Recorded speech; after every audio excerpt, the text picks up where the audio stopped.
We're on Parah, Perek Zayin, Mishnah Hey. We're continuing to study the ways in which that if you do work, if you do some kind of melacha in between the filling of the water and the adding of the ashes of the kiddush, that's posel, that negates the viability of the water. So it says the Mishnah, what a person needs? He needs water for himself. He's going to the water. So his wife is like, when you're going to the water for the chatat, get me water too. So what do? First you fill yours. You tie it to the esel. Esel is, let's go to the jastro.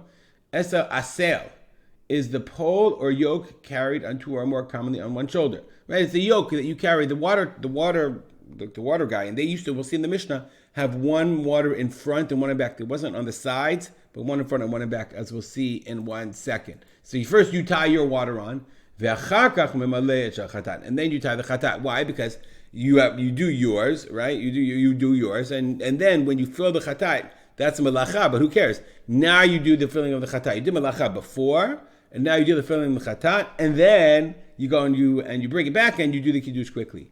If you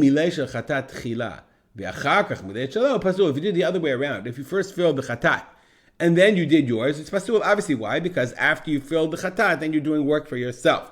Pasul mishum melacha. And then how do you carry it? So you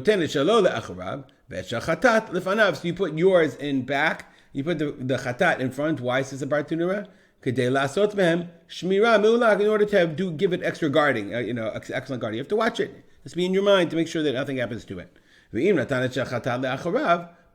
put the chatat behind you, then it's pasul, because it says, the Torah says, lemishmeret the meinida. It has to be, the water has to be lemishmeret, as a guardianship. When they are guarded, then they are in meinida. But if they're not guarded, then they don't count. You can't use them as meinida. Waters of nida, waters of purification. Okay, let's say you fill both up. So one of them has to go in the front and one of them has to go in the bottom, in the back. You put one before you and one behind you, vikasher, and it's okay. Because it's impossible. You can't do it any other way. Now, interestingly, we have the same thing. The Bartanura has the girsa hainu bipnei she'efshar, right? Because it's possible. Klamar efshar lishmor mi'acharav agar lefanav. You can do it. Since both of them are chatai, one of them in front of you, one of them behind you. Now, the question is it efshar or efshar? What's the girsa?